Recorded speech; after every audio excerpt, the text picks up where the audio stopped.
All right, welcome back to the Drew Sutton Leadership Show. Today we have an exciting spotlight episode. This is Carmen Croonquist. She and I got to write a book together, so we're going to talk about that in the show. Super excited about that. But without further ado, let me introduce you to Carmen. Carmen, thank you for being on the show. Thanks for having me. I'm so honored and thrilled to be here. Cool. Yeah, I am. I've lost your bio here. So what we have, this is Carmen. Carmen is a powerhouse money mindset business mentor and keynote speaker who's transforming the lives and heart-centered coaches and wellness professionals. Carmen's journey from humble farm in Minnesota to leading international stages is nothing short of inspiring. With a unique blend of theta healing and dynamic coaching, she empowers women to break free from financial limitations, create wealth, and make a lasting impact. All right, Carmen, I got to ask, can you help us understand what theta healing is? Yes. It was created by a woman named Vienna Steibel. And so it's an energy healing modality that enables you to it's different from coaching in that you get at root issues and that are often on the subconscious level that block people from what they want. And you help them by getting into a theta state, which is when a lot of the subconscious beliefs were created, and you help them release and remove and replace it with empowering beliefs instead of disempowering beliefs that prevent you from getting what you want. That is fantastic. I tell you, I know that in my life, I've had to go through several stages of healing that I wasn't expecting. Right. At the end of the day, we're all younger versions of ourselves that are coping with younger versions of ourselves. And so that's one of the things, you and I had a chance to talk about this a little bit after we wrote the book together. And it was really exciting and interesting. And we're going to get into that. But before we get into that, I would like to do a couple rapid fire questions. Are you ready for this? I think so. I'll do my best. Okay. So on to the rapid fire question round here. All right. So this is so the audience can get to know you some here. So first question, tea or coffee? Tea. Tea. Good answer. All right. Cake or pie? Ooh. Probably cake. Cake, huh? I'm a pie guy, as it turns out. Okay, what's the best thing that you own under $50? Oh, I have this hair dryer that just straightens my hair pretty quickly within like 6 minutes and enables me to get ready quickly. And I love it. And I probably paid $25 for it. It's essential. That is awesome. As a father of two girls, I have a deep appreciation for that. And they're swimmers too, so I did not realize the fight that you ladies have with the hair. Okay, what's the latest book that you've read or podcast that you've listened to? Latest book, I read so many. I read I'm drawing a blank on how to. It was like, it's F the How. Which one is it? It's a great book on manifestation, and it's called F the How.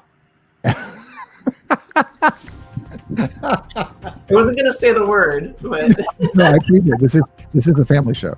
I appreciate that. F the How. I read one recently that it was. Oh, I can't remember. It had something with F in the title, and I can't remember the other parts. But it was a view of Buddhism. Actually, it was kind of a rewrite of Buddhism for modern culture, and it moved a bunch of the stuff over. And on some levels, it was kind of crass, but I think that we need that to get free of some of the stuff that we're tied up with. That's cool. Okay, let me see if there's any other good questions in here. If you could have dinner with anyone, who would it be? Living or dead? I think they need to be real. Living or dead, but real. Thomas Jefferson. Thomas Jefferson.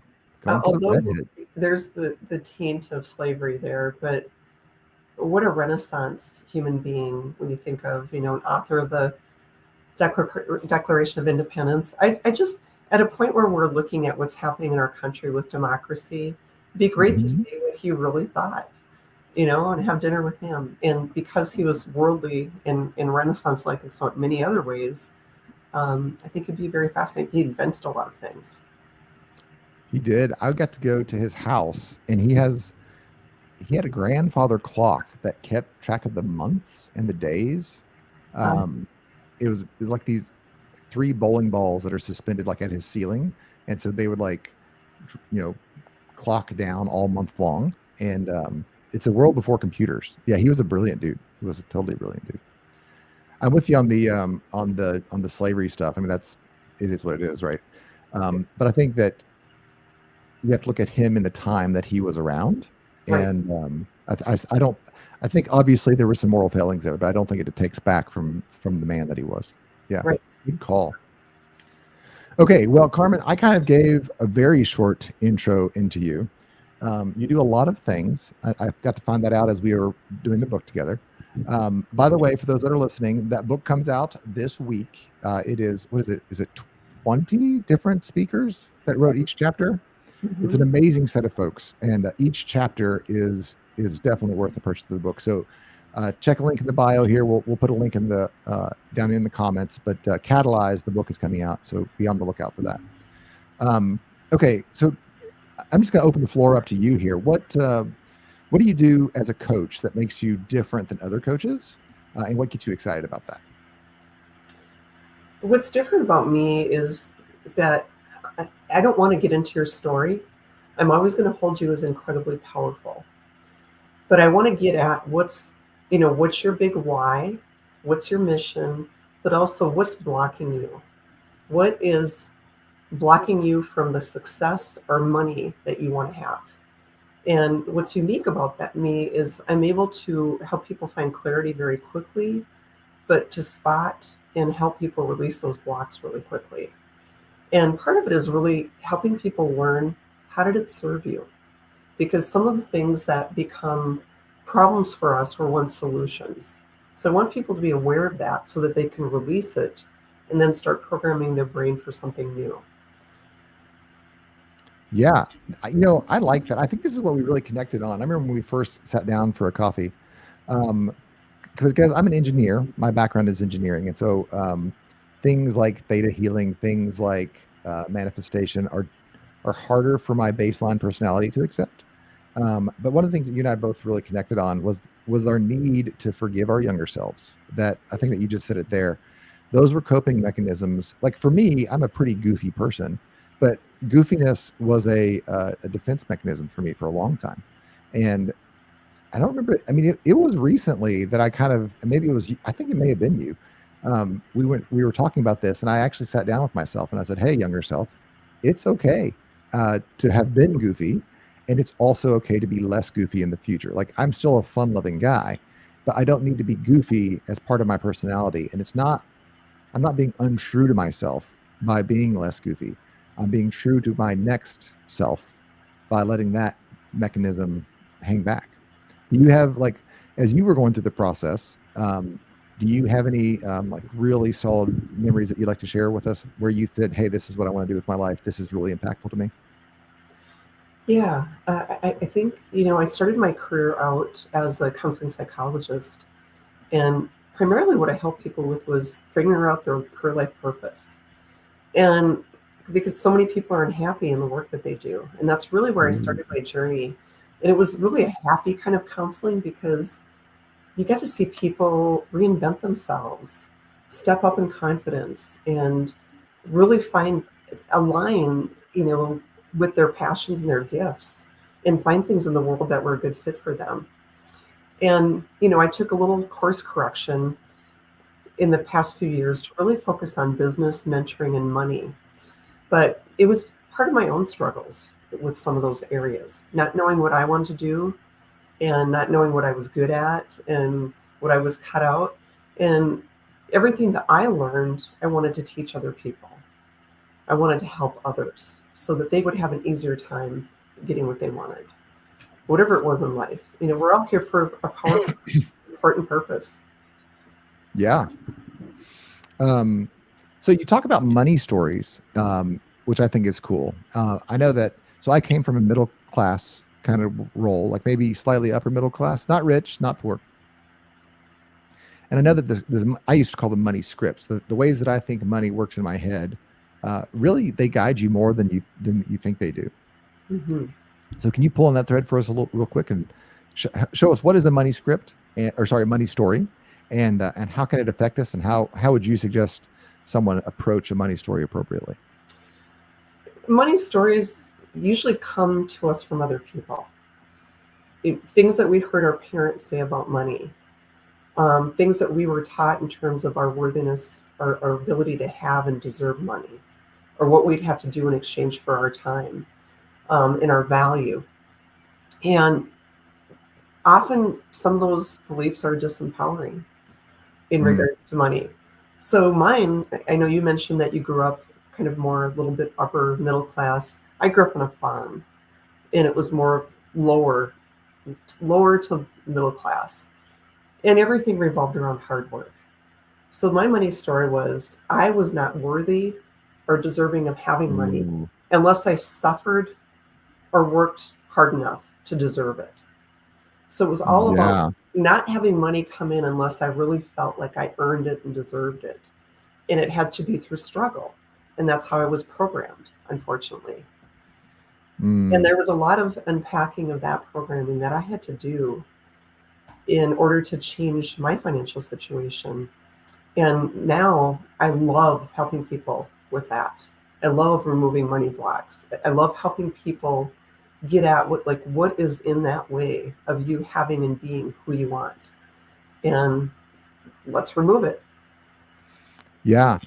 I heard a poem a long time ago, and it's the gist of the poem was, I'm going to slaughter it a little bit, but I negotiated with life for a penny, and after I died, I found out that I could have had $1, and it was all up to me. I mean, that's a horrible butchering of the poem. Actually, kind of inspired to go back and read it. But yeah, what we are told that we have to give for money really becomes a cage on our head. I was just listening to Dan Martell, and he said, "You will never be paid a penny more than you think you're worth." Exactly. Yeah, and that's really, as a coach myself, you want the best for folks, and then they'll like be walking towards something, and they don't feel a door, or like, they're like, there's no barrier here. I can just keep going, and then they kind of take a left turn because they feel comfortable with the no, right?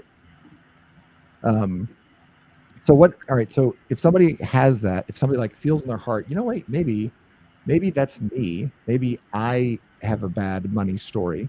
What would you suggest they do? What are some steps they could do to help begin walking out of that?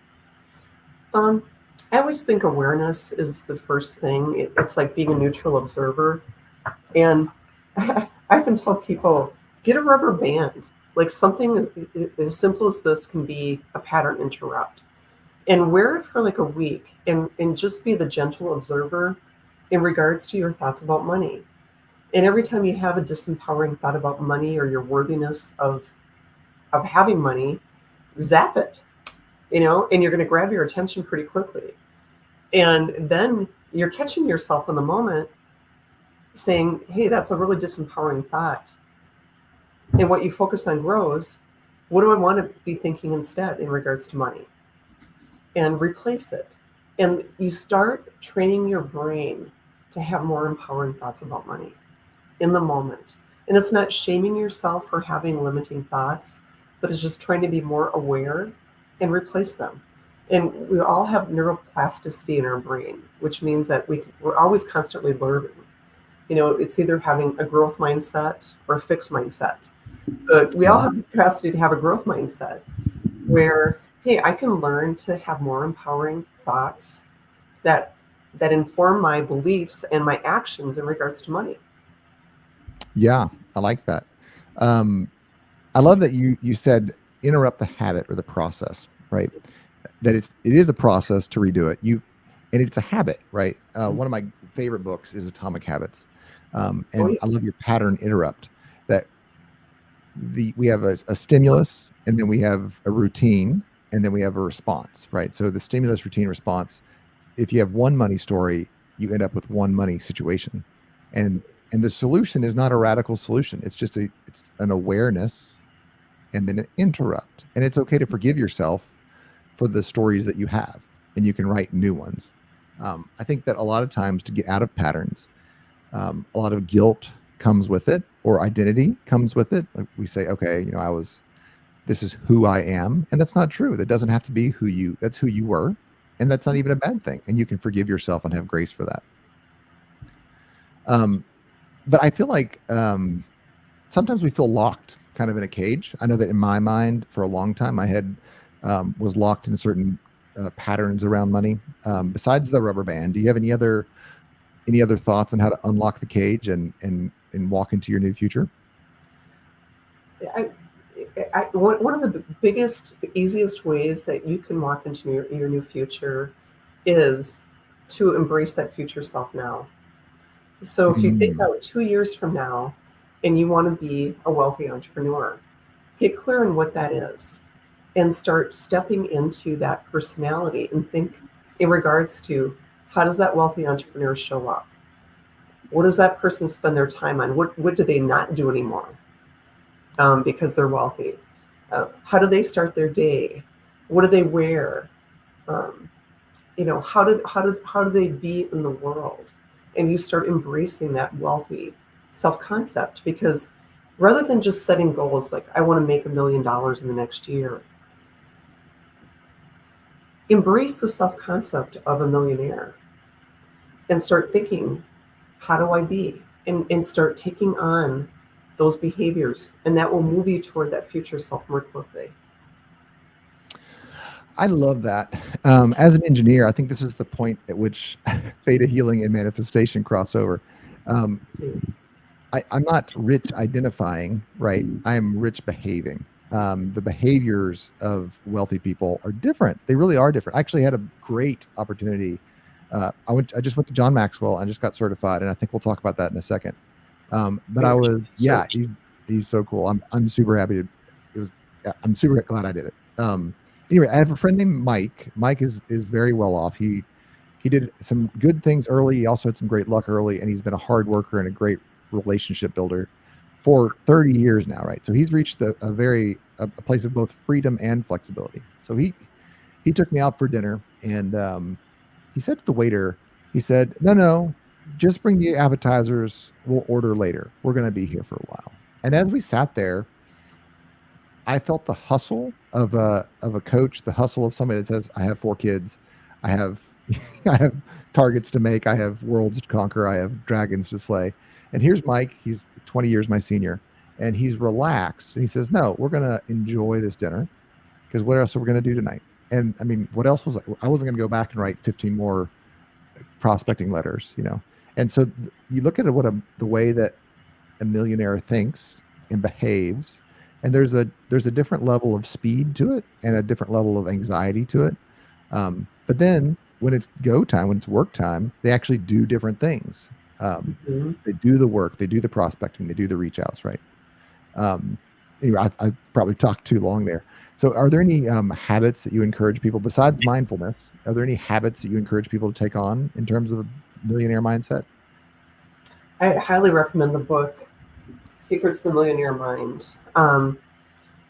from T. Harv Eker. This one's been around for a long time, but it's still one of the best out there that I think, in terms of just, he really talks about how broke people think versus how wealthy people think.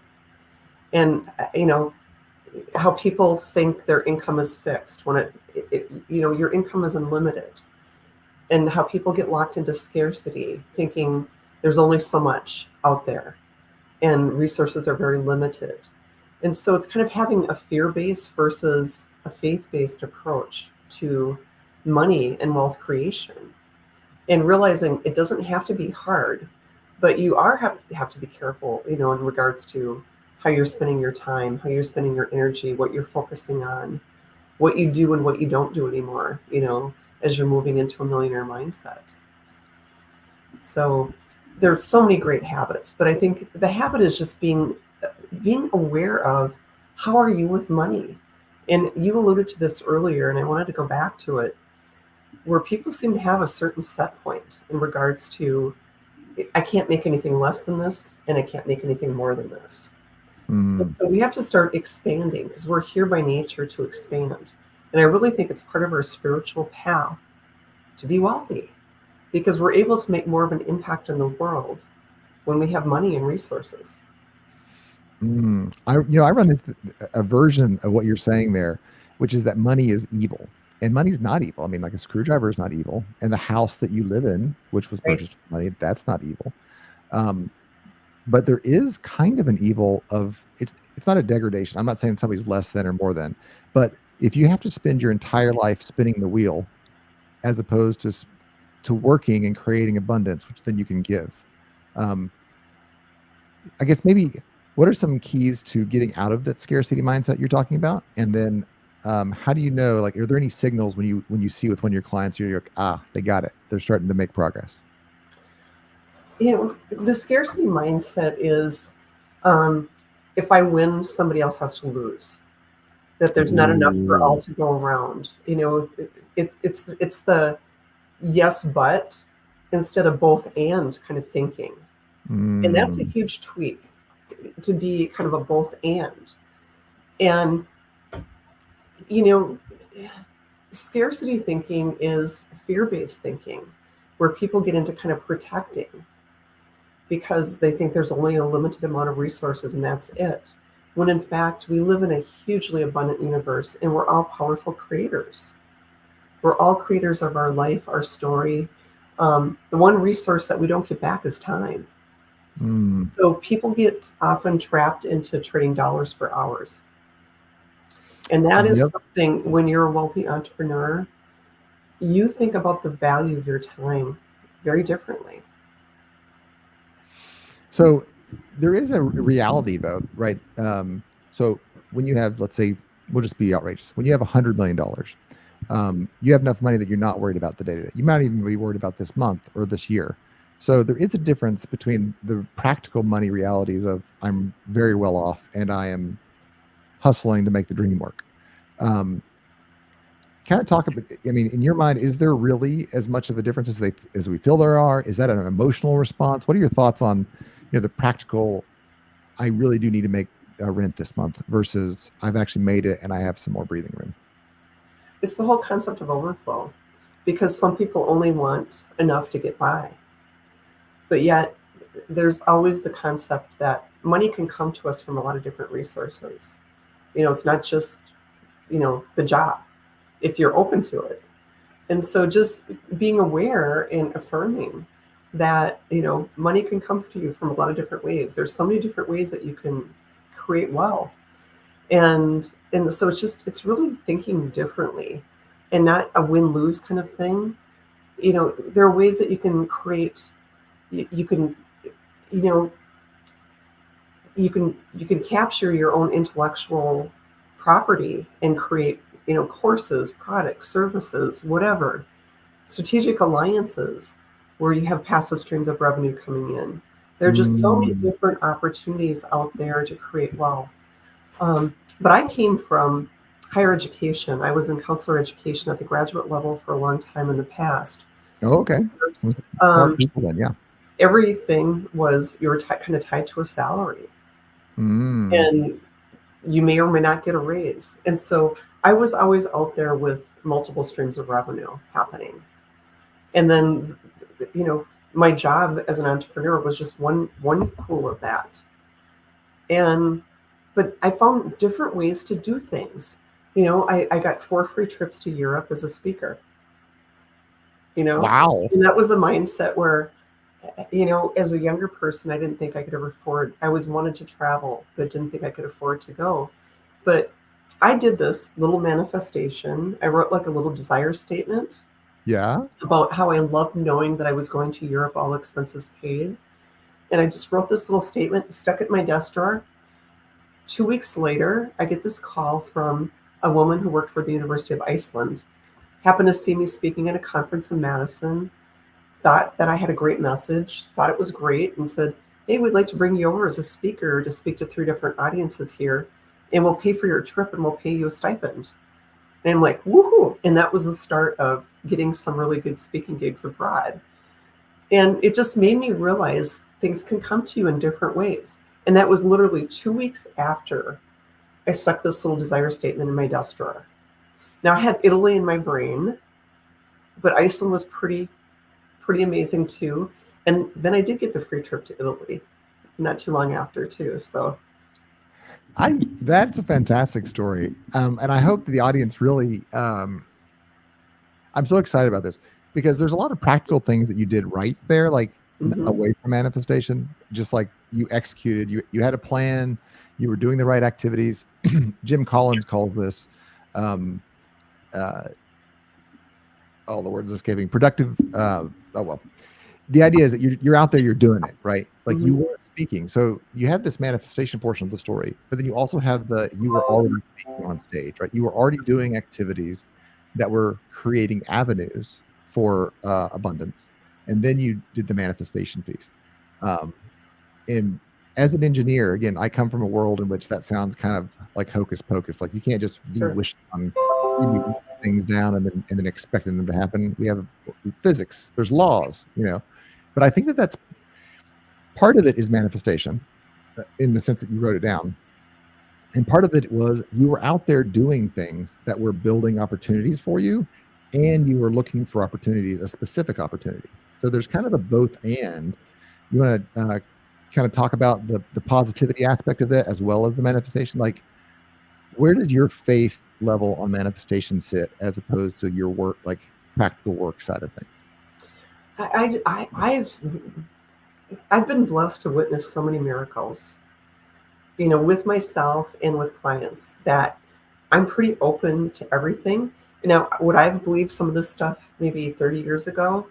No. But my first coaching certification actually was in the law of attraction as law of attraction coach. And so I would practice all of this stuff and look for evidence instead of waiting. But it was just, it's really simple. It's getting clear on your desire and really raising your vibration. And raising your vibration is finding ways to feel good and go out and live your damn life. And this is like the part, because it's like things can come to you in ways that you never would have thought. Like attracting these trips to Europe, never would have thought it would have come about as being asked to be a paid speaker. But then I went to the Iceland conference and did well. They pitched me to a speaking gig in Sweden because I happened to mention, I'm Scandinavian, I'm Swedish, and I've always wanted to go there. They're like, oh, our conference next year is being held in Gothenburg, Sweden. What did I do? I bookmarked Gothenburg on my computer. I had kind of gotten the vibe about how good it was going to feel to go and experience Sweden. And everything happened. So it's like the practical about being prepared and acting as if like your dream is happening. And so if you're planning to go on a trip, what do? You start researching, you start packing, you get yourself in the groove. And it was just, amazing. And as far as audience, I've just watched so many wonderful things happen to people that I work with. I feel so blessed to see and be a part of such transformation. And I've had it myself, but it's so great to be a part of that what other people are going through to really live up to their potential, to live their calling and their purpose, and to be authentic and really enjoy life. We're meant to we're all here to walk each other home, right? But we're meant here to have fun and enjoy our life. Yeah. I think that I've got a couple of people in my life right now that have been talking about their corporate jobs. And one of them said to me, I don't think anybody likes what they do. And I think that's so true in a lot of ways is people, they have in their head what they're worth or what somebody might pay them, which is kind of the same statement, slightly different, but kind of the same statement. And they, somebody that's making 80K or 60K, they can't imagine being paid 120K because they're like, well, what have I done to deserve that? And really, there's a world of abundance out there. And there's, even if you don't get it at first, like in your story, you didn't get sent to Italy first. You got sent to Iceland and you said yes to that, right? And when you said yes, you had a great time. And then you built a relationship and some networks, and then you got to go. And I think a lot of us in the non-manifestation world, which I'm kind of a card-carrying member of the non-manifestation world. Like I'm in the green card process. I Okay. haven't moved over to it yet. But we say no, or we say it doesn't work because we don't see the whole result yet. But Right. the way that the world works is as you put out their faith and you put out the effort and the energy and the faith, little things start to line up, and all of a sudden you're rolling downhill in the snowball. Anyway, I'm jazzed about I think it's so cool. And my challenge to the audience here is really to take something small and try to believe in it, man. Write it down, and then keep going out there. And I love go out there and live your damn life, Yeah. because we only get one of these things. And I used to tell people all the time, the career path is what we sell. Because I used to have a team in corporate America, and the career path is what I sell to keep people in their spots. Right? I'm like, hey, listen, in 3 years, you might get a promotion too, and then you'll be a level 4, and you want to stick with me because there's this career path, and this is the trajectory of your career path. And it sounds good when you're in your 20s and maybe when you're in your 30s, but it's really kind of a box that keeps you in. Like there is no career path really. Anyway, sorry, I got in a diatribe there. You want to riff off anything now, or I can grab another question here? No, I would just say sometimes the universe will kick things out and knock you off your path, which is what happened to me at the end of 2015. I had a tsunami of things happen to me. I had 4 people in my life diagnosed with cancer. Oh. I suddenly had the person I was dating broke up with me out of the blue. And then suddenly the job that I had was cut. I had a program, I worked at a graduate school where I had my own coaching program, and enrollment was down. And all of a sudden, here I was. I'd always had my next gig lined up before I made a move in my career. I never just quit my job. I always had something, but I usually had a couple things going on at one time. I had a private practice, I taught, I had an administrative role, and then I would get speaking gigs on the side. So, so I had these multiple things going on, but suddenly, the main job with the benefits was cut, and it was right at the holidays. I remember ending the year feeling so despondent and depressed. So what I did was I feng shuied my house, and I just got rid of clutter. And I really, you have to think about, physical clutter, but also emotional clutter. What kind of emotional clutter was I carrying around that I needed to unleash? And I took about 12 carloads of things to Goodwill. Okay. And then really thought about what I want to bring in, because the universe loves a vacuum. And sometimes we're not able to bring things in because we just have so much stuff. We have so much stuff that too much stuff creates stuck energy. And we have intangible clutter, and this is where we have resentments, regrets, heartbreak, shame, guilt, things that have happened to us, and where maybe we haven't forgiven someone or forgiven ourselves for a mistake that we've made. And some of those things are things that are important to excavate because they weight us down. And from that point of clarity and clearing out that energy, you're able to bring things in. And it might happen in ways that you never expected. Like this guy breaking up with me, I met my husband 7 months later. And couldn't have met him when the guy was there. And I manifested for him, but he was just so much a better fit than this person that I was heartbroken over leaving my life. The job went away, and that's when I discovered theta healing. In all those years of being, a counseling professor, I learned quicker ways to help people get what they wanted by learning that new modality. And then I went on at that point and got my John Maxwell certification, which you just shared as well. So when that job left, it gave me an opportunity to learn and grow and expand.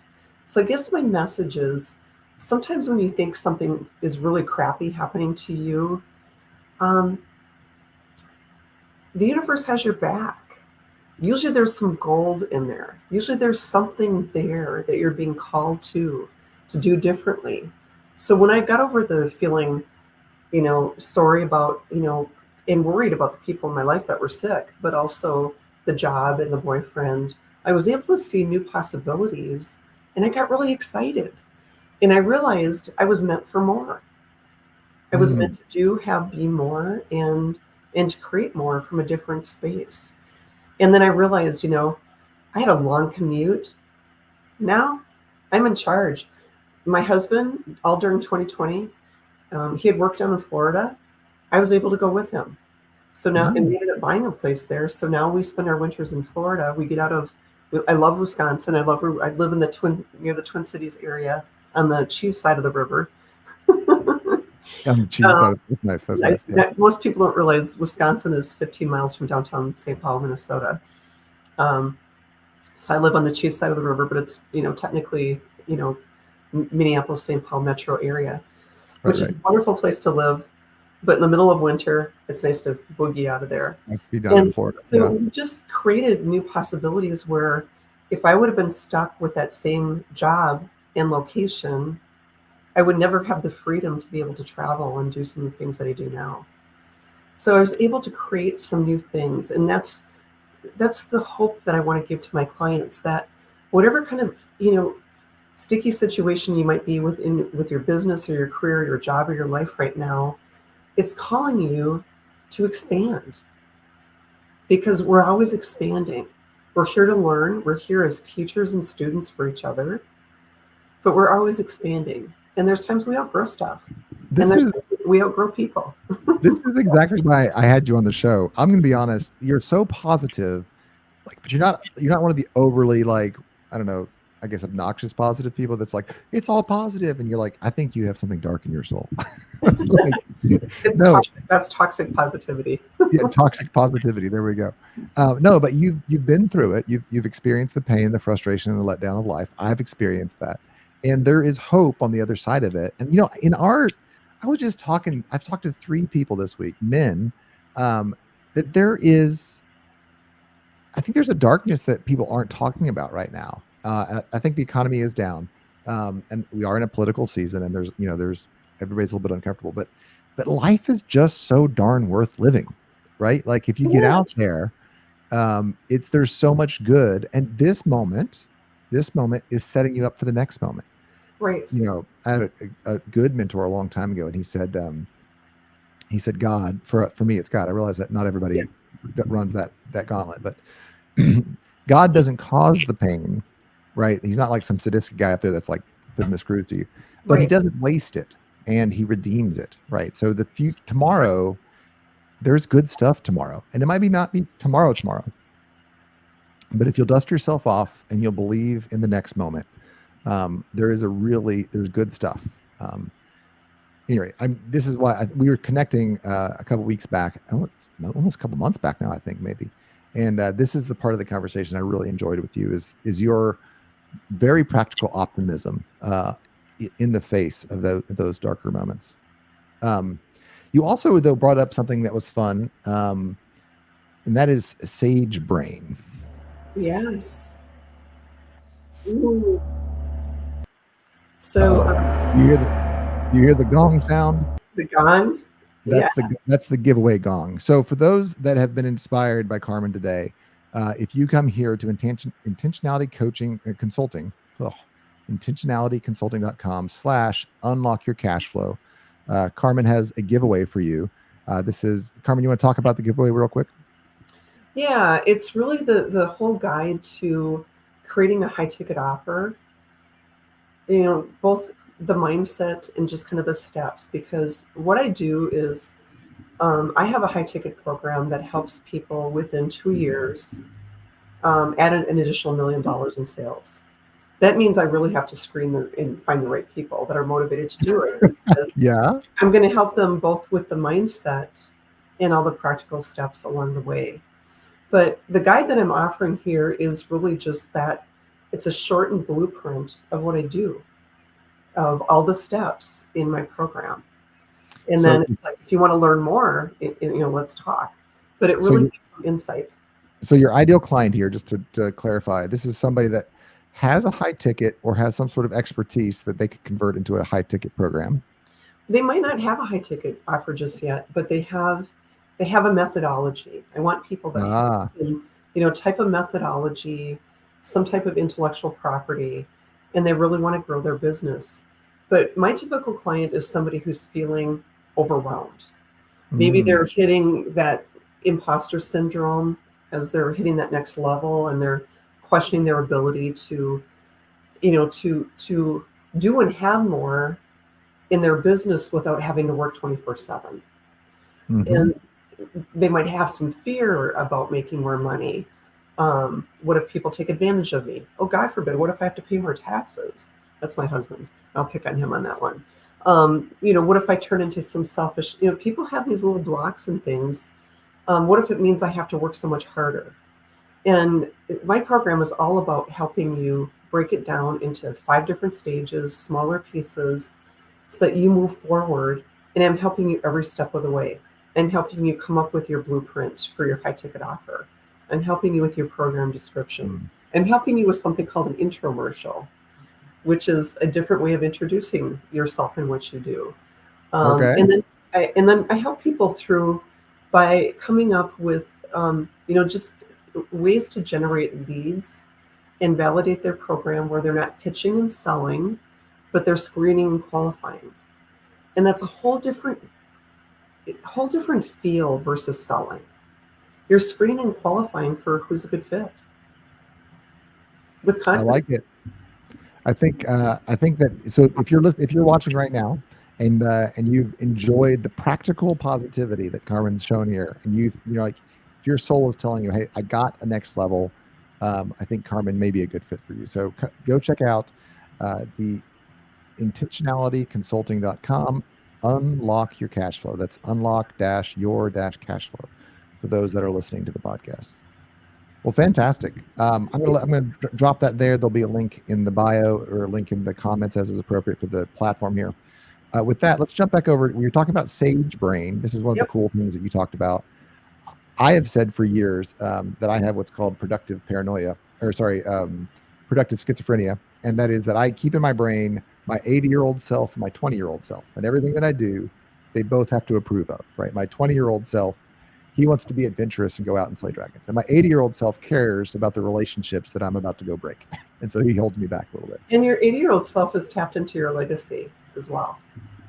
Yeah, that's right. That's right. What did I spend my You know? life doing? Because I only got one of these things to spend, right? Yeah. So, talk to me about your sage brain, because I think it unlocks. You talked about the imposter syndrome. So I think that if you're out there struggling with imposter syndrome, I think that Carmen has something to say here. Yeah. Again, I'd like to reference resources, and this is where I would reference the book Positive Intelligence by Mm, Shirzad Carmine, he's the head of the Coaches Training Institute, which is the largest training institute of coaches in the country.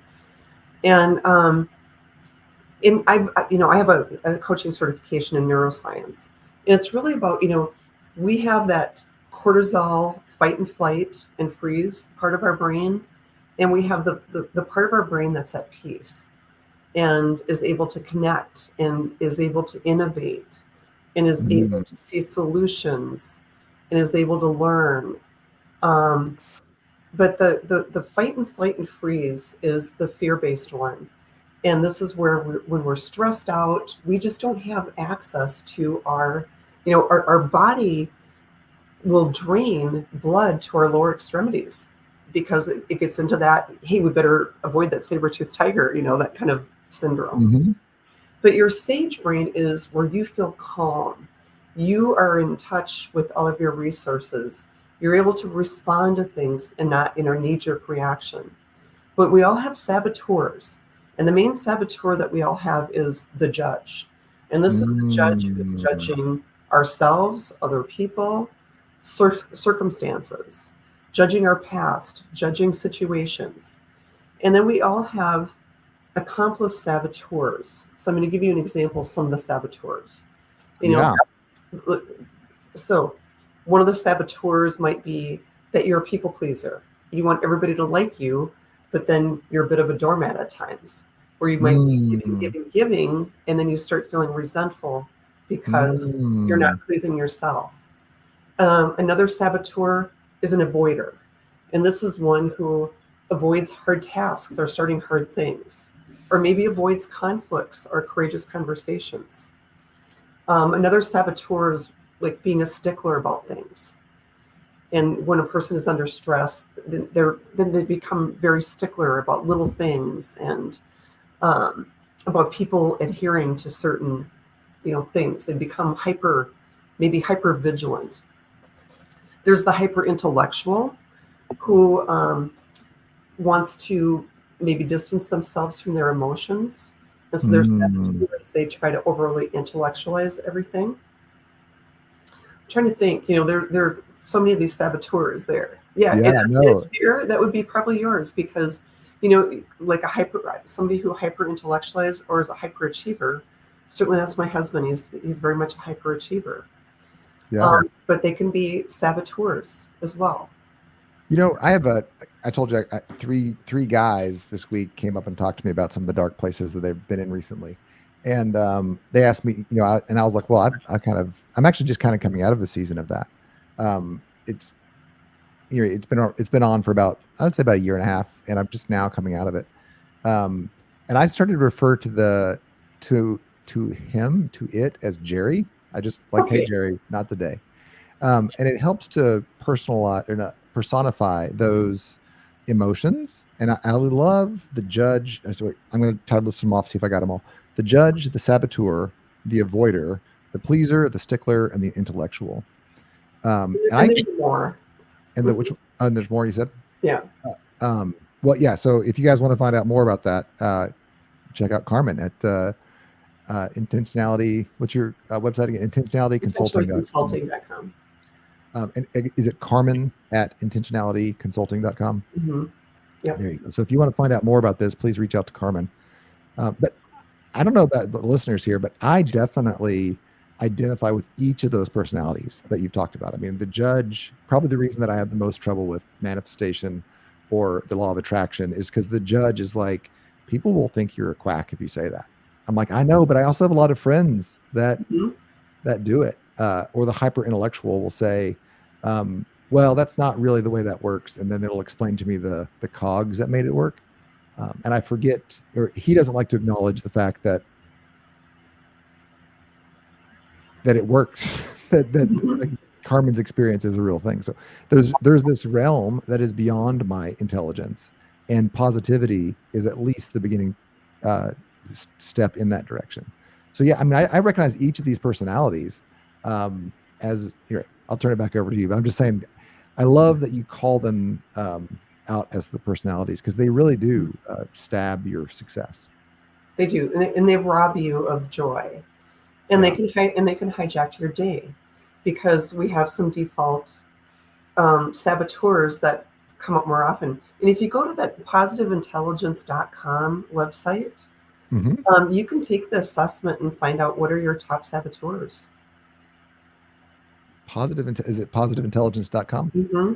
And right. There's a part where it'll talk about sage brain, but also the saboteurs. And you can take the assessment and find out which are your saboteurs that you need to work on. And it's becoming more aware, educating yourself and taking time out during the day to be mindful. And this is the thing that I think is, when you break it down into smaller steps, often we carry energy from one thing to the next throughout the day without taking a moment to just check in and be mindful. We're often multitasking. We're not even often taking the time to even enjoy a meal, without distractions. And so it's being in touch with your sage brain it's like, just like you're building muscle in a gym, you're building muscle for your sage brain, so that you're able to stay in sage brain more often than sabotage brain. And it really helps you be at your best. It helps you in terms of your performance at work. And everything is energy. Everything is energy. There is a science behind all of this. And there's a science behind this that we tend to carry out things generationally too, because we receive certain patterns from parents and grandparents and ancestors too. So is this where we really start opening up the idea of theta healing? Is this kind of the work that you do? Sure. Very The cool. theta healing, if I can share a little bit about it, Yeah. it's the whole notion that we carry beliefs on 4 different levels. Okay. And so the first level of belief is called the core level. So that's birth to where you are now, and it's like everything you've experienced. But the most important is from birth to age 7, because we're mostly in a theta state then, and that's when we're programmed. Our subconscious brain is programmed during that time frame. And it's often before we have discernment. Your second level of belief is the genetic, or the DNA. And this goes back 7 generations on both sides of the family. So these might be beliefs, prejudices, money stories, and blocks that we inherit from our ancestors. Belief systems where you're like, I'm not even sure why I got that, where that came from. The third level is really interesting. I'm gonna riff off of that for just a second. Sure. I have had several close friends that were adopted, and each of them, when they were raised from birth by adopted family, but when they went back and they met their birth parents, they were stunned how often like a turn of phrase, Sure. like how would you learn a turn of phrase when you were raised in a completely different environment? But this is the turn of phrase that you keep, and it matches with the way your birth parent says it, or the way that they eat their food, or just all sorts of. I'm just kind of not supporting that. Not that you needed my support, but just commenting that there's something there in the genetics, whether or not our intellectual judge wants to approve of that or not. And we hold these belief systems in different parts of the body too.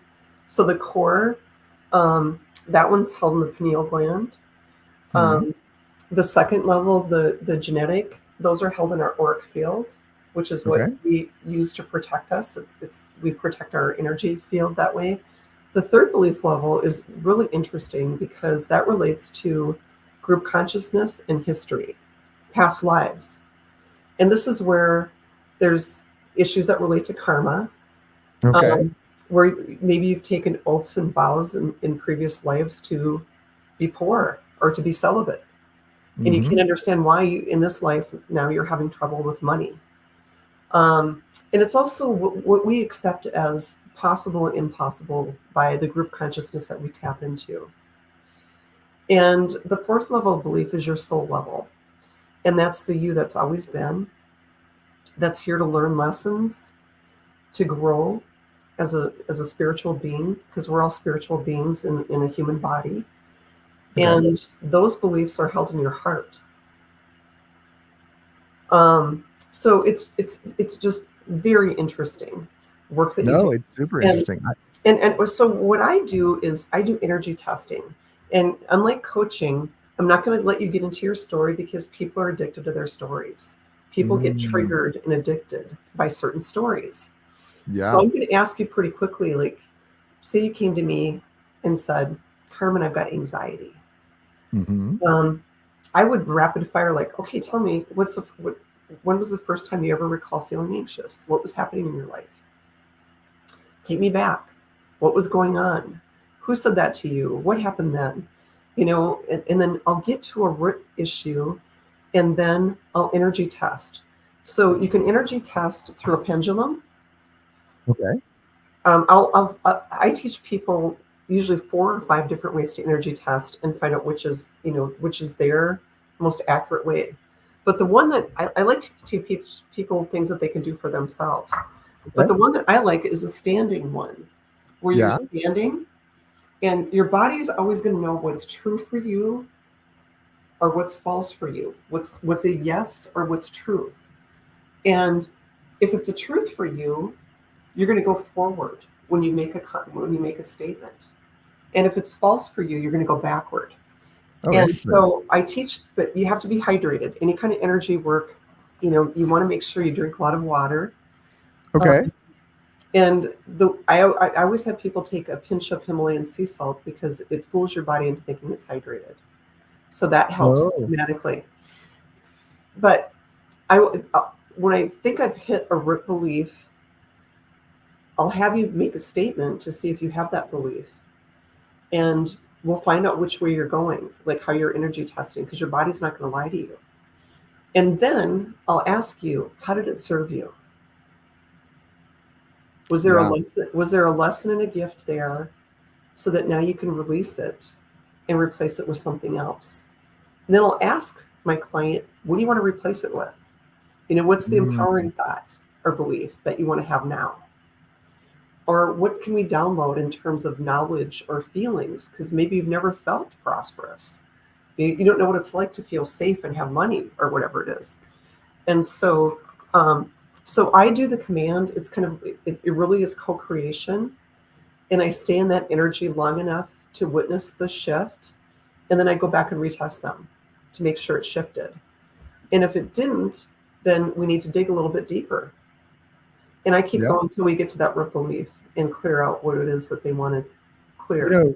And I think that the reason I'm jumping in here is I think that my audience is generally more engineering oriented because I'm an engineer, and I'm sure my energy puts out that. But what I'll say is everything that you're talking about, I've experienced, and I've kind of studied it in different mysticisms, right? So there's the Buddhist mysticism, and there's the yogi, and there's the and there's even into Christianity, which I think a lot of people in Christianity haven't been exposed to this stuff. But the mysticism of Christianity has a lot of this stuff in there too. It does. And it is interesting because it's kind of feels weird to those of us that come from an intellectual background. But there's a huge amount of freedom, and it can happen so much quicker than people give it credit for. And I'm going to phrase it in an intellectual way, but because I think it'll hopefully open up some folks to the importance of it. What you believe will be what you choose, right? So if I believe that I'm poor, if I believe that I'm middle class, if I believe $100,000 is a lot of money, we're going to ignore what inflation has done to that number. But if I believe $100,000 is a lot of money, then I frame it and I start making decisions and I begin to negotiate around $100,000. If I think $1 million is a lot of money, then I frame around $1 million and I begin negotiating. And then, like in your story, you were working, you were speaking, you were coaching. So you've always been doing multiple modalities of income generation. Whereas a lot of people, they go to work and then they go home and they watch TV. Or they do some other activity that is not income generating. And then they say, as you can see, my income is fixed, because they chose a world in which their income was fixed, and it reinforces, right? So there's this loop of reinforcement. And energy work is different than that, but there's a lot of, like, I think that if you'll open your mind up to the idea that what is in here, the programming, we're just going to, for a second, we're going to leave where that programming came from, that what I believe is what I will begin to receive. There's some truth to it. And I think it makes us uncomfortable, because I think it's uncomfortable, one, because there's this idea that maybe there's forces out there that are bigger than us. I think that makes us uncomfortable. And I think we're also uncomfortable because it means we're a lot more accountable than we want to be. Right. So we are coming up on the hour here. And so I'm going to give you the floor. Thank you for letting me jump in there. I really want everybody, all my listeners, listen, Carmen's fantastic. We've got to spend some time together on the book, and we've gotten to spend some time together. She has some amazing things to teach you about money, about your saboteurs, and she has some tools in her toolkit that will help you get some traction that maybe you weren't expecting at the speed that you were expecting it. So do me a personal favor and open your heart and your energy to the idea that there's a better life for you. And if you think you want to take a next step, give me a call or give Carmen a call, and we can help you connect and get some releases that are really cool. All right, that's enough gabbing from me. Carmen, why don't you close us out here? Maybe sum up some of the things that you want us to remember. Of course, here's one more time, Carmen's giveaway, Unlock Your Cash Flow, intentionalityconsulting.com, unlock your cash flow. Carmen, with that, you got 2 minutes. Over to you. 2 minutes. Okay.